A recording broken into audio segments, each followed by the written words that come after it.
ये अनूद कौन है? ज़ाविक ने पहले सवाल किया। अनूद मेरी बेटी। इब्तिहाज के लब आहिस्ता से हिले, जिनके सवाए अलीम के कोई न सुन सका। आज शाह हवेली में खूब रौनक लगी थी। तमाम मुलाजिम भाग दौड़ कर काम कर रहे थे, क्योंकि इस घर के दूसरे पोते अज़ाइम वासिक शाह का हकीका था। इब्तिहाज हर वक्त इस बच्चे को गोद में लिए बैठा रहता था। अम्मा साइंस की बुलाएं लेती ना थकती थीं। शाम के वक्त तमाम मेहमानों ने आना शुरू किया। आलीन कियानी रेड ड्रेस में बेतहाशा खूबसूरत लग रही थी। वो जाविक और साइमा से बातें करने में मसरूफ थी। जब साइमा ने उसे अज़ाइम का फीडर लाने को कहा तो आलीन सर हिलाते साइमा के कमरे में गई। जब वासिक शाह को शर्टलेस देख वो कमरे के दरवाजे के पास खड़ी हो गई। अरे आली, तुम कुछ चाहिए था? वासिक शाह ने आली को ड्रेसिंग मिरर से देखते सब सार किया। हाँ, मुझे अज़ाइम का फीडर लेना था, आली ने झिझकते हुए कहा। ओ सही, ये साइड टेबल पर पड़ा है, वासिक ने मुस्कुराते हुए जवाब दिया। वो ड्रेसिंग के सामने खड़ा बालों में ब्रश कर रहा था जब आलीन उसके पास से गुजरती फीड उठाने लगी। आलीन जैसे ही फीडर उठाकर मुड़ी, किसी चीज से टक्कर लगते वो गिरने लगी। जब वासिक ने उसे आगे बढ़ते थाम लिया। वासिक ने उसके कमर में हाथ डाल उसे सहारा दिया। जब आली का पाँव एक बार फिर फर्श पर गिरे, आली पर स्लिप और बेड पर जा गिरी। वासिक भी बैलेंस कायम न रख सका और गिर गया। जामिया, जो कि इब्तिहाज के कमरे की तरफ जा रही थी, उन दोनों को देखते अपने शैतानी दिमाग का इस्तेमाल करती चीखना शुरू हो गई। ये क्या हो रहा है? तुम लोग कितना बड़ा गुनाह! जामिया शायद चीख रही थी। इब्तिहाज उस तरफ कॉल सुनने की नीयत से आया था। सामने का मंजर देखकर शॉक्ड हुआ।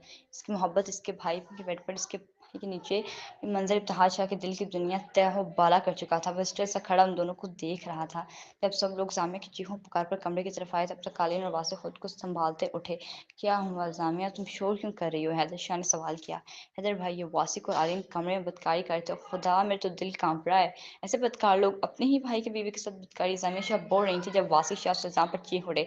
ये क्या बकवास कर रही हो तुम? जामिया, अम्मा साईं, इसका दिमाग खराब हो गया, कुछ भी बकवास करिए। अब जानती है मैं साइमा से मोहब्बत करता हूँ। वासिक शाह की बात टोकते साइमा के वालिद बोले। मोहब्बत तो ये अक्स भी तुम्हारे भाई से करती है, मगर मुंह हर लड़की के साथ काला करती है। जिस्म की हवस से ये लड़की मोहब्बत किसी से निकाह करती है, किसी से करती है, मगर अपनी प्यास बुझाने के लिए अपने ही शोहर के भाई को। साइमा के वालिद बेदर्दी से बोल रहे, जबकि आलीन की नज़रें इब्तिहाज के चेहरे पर टिकी हुई थी। बेयकीन सा खड़ा उसे देख रहा था। आलीन आहिस्ता आहिस्ता कदम उठाती इब्तिहाज की तरफ बढ़ी, उसके गाल पर हाथ रखते उसे अपने दिल में दर्जा क्या शाह, मेरा यकीन करो, ये सब झूठ है। तुम तो जानते हो ना, मैं तुमसे मोहब्बत करती, तुमसे बेवफाई का सोच भी नहीं सकती। आलीन जब इब्तिहाज को यकीन दिलाते कि इब्तिहाज ने अपने हाथ से आलीन का हाथ उठाया, वो यकीन से इसे देखने लगा। अम्मा सही, मेरा यकीन करें, ये सब झूठ है। वासिक शाह की हालत भी कमोपेश ऐसी थी। उसे अपने लाडले भाई की बीवी के साथ जोड़ा गया था। ये बात वासिक शाह के हवास स्लिप कर चुकी थी।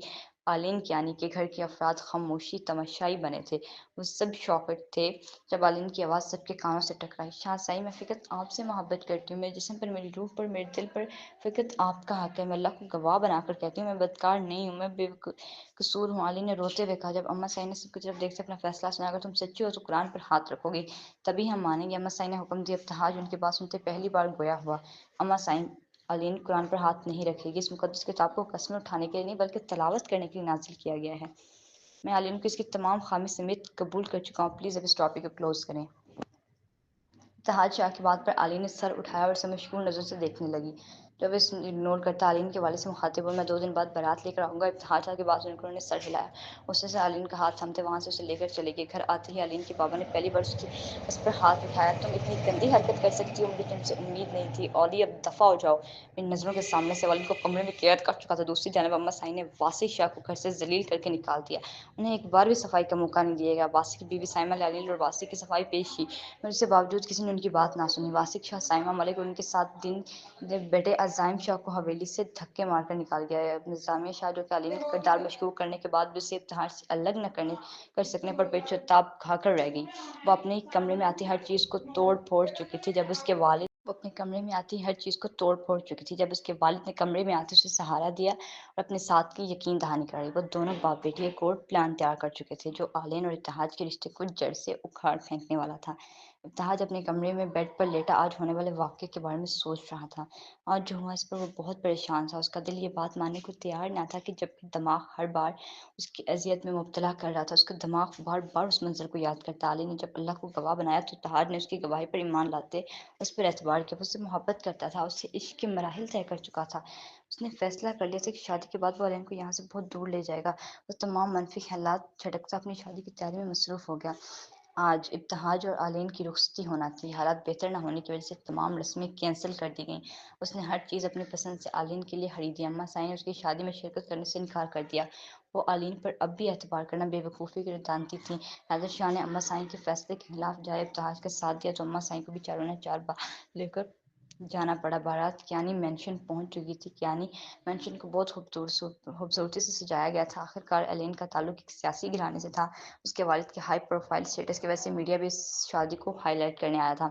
دوسری جانب ایلین کیانی جو کہ پارلر جا رہی تھی، ایلین جو کہ گاڑی کی سیٹ سے ٹیک لگائی بیٹھی تھی، اس کے چہرے پر خوشی کا نام و نشان نہ تھا۔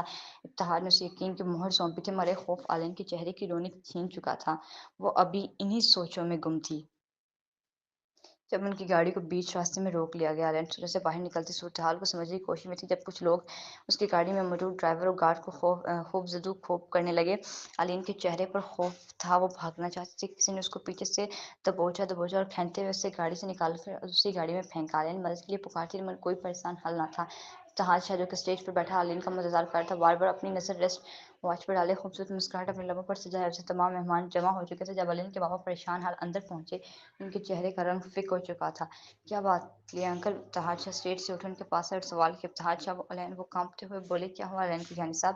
ابتہاج نے ڈرتے ہوئے سوال کیا۔ ایلن پارلر نہیں پہنچی، وہ ہمارا منہ پر ملر کر بھاگ گئی۔ ایلن کے چچا کے الفاظ ابتہاج شاہ پر قیامت بن کر ٹوٹے۔ نہیں، یہ جھوٹ ہے، کہہ دیں کہ یہ جھوٹ ہے، ایلن مجھ سے بے وفائی نہیں کر سکتی۔ ابتہاج شاہ دیوانوں کی طرح ان سے پوچھ رہا تھا، اس کے حواس کام کرنا بند ہو چکے تھے۔ وہ سب کو نظر انداز کرتا وہاں سے چلا گیا۔ اما سائیں کیانی سب کی باتیں سن کر بارات واپس لے جا چکی تھیں۔ شام تک یہ خبر پورے شہر میں پھیل گئی تھی۔ کیانی صاحب کے مخالفین نے اس خبر کو اپنے مفاد کی خاطر خوب اچھالا۔ دوسری طرف ابتہاج شاہ سیدھا کمرے میں پہنچا۔ اس کمرے کو اس نے خود سجایا تھا۔ اس نے تمام ڈیکوریشن علی کی پسند کے مطابق کی تھی، مگر اس کی علی نے اس کے ساتھ بے وفائی کی جو اسے سوا کیا تھا، اسے چھوڑ کر بھاگ گئی تھی۔ ابتہاج شاہ کو اپنا سانس بند ہوتا محسوس ہوا۔ اس نے غصے میں سارے کمرے کی ڈیکوریشن اکھاڑ پھینکی۔ ایک جنون، ایک غصہ تھا اس کے اندر، وہ ساری دنیا کو آگ لگا دینا چاہتا تھا۔ اما سائیں نے آگے بڑھتے اسے ہمت دی، مگر ابتہاج شاہ ٹوٹ گیا تھا، بکھر گیا تھا۔ وہ روتے ہوئے بولا، میں نے ہر قدم پر اسے پروٹیکٹ کیا، اس نے سالار کے ساتھ افیئر چلایا، میں نے معاف کر دیا، اس نے میرے بھائی کے ساتھ تعلق بنایا، میں نے پھر بھی اسے اپنا لیا، وہ مجھے شادی کے دن چھوڑ کر چلی گئی۔ اما سائیں، وہ میری محبت کی مجرم نکلی، میں اس کو کبھی معاف نہیں کروں گا۔ ابتہاج شاہ رو رہا تھا، وہ خود کو بے دردی سے نوچ رہا تھا۔ اس رات پہلی بار ابتہاج شاہ نے شراب جیسی حرام چیز کو منہ لگایا تھا۔ دوسری جانب عالمین کیانی کو اغوا کر کے کوٹھے پر لایا گیا تھا، جہاں اس کے ہاتھ پاؤں باندھ دیے گئے۔ وہ التجا کرتی رہی کہ اسے یہاں سے نکالا جائے، مگر اس پر کسی کو رحم نہ۔ 2 دن تک عالین کو اس کوٹھے میں رکھا گیا، اس پر تشدد کیا گیا۔ دوسری جانب عالین کے بابا اسے ڈھونڈنے کے لیے پولیس کو حرکت میں لا چکے تھے، مگر عالین کا کوئی سراغ نہ ملا۔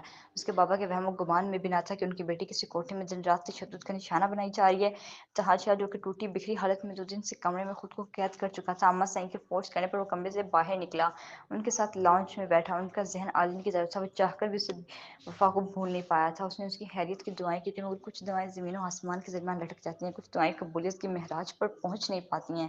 وہ اس کیفیت سے نکل نہیں پا رہا تھا۔ اس کا شدت سے دل چاہا کہ یہ سب ایک ڈراؤنا خواب ہو، صبح اٹھتے ہی سب ٹھیک ہو جائے، وہ اپنے علی کے ساتھ ہو، ایک دنیا بنائے جہاں وہ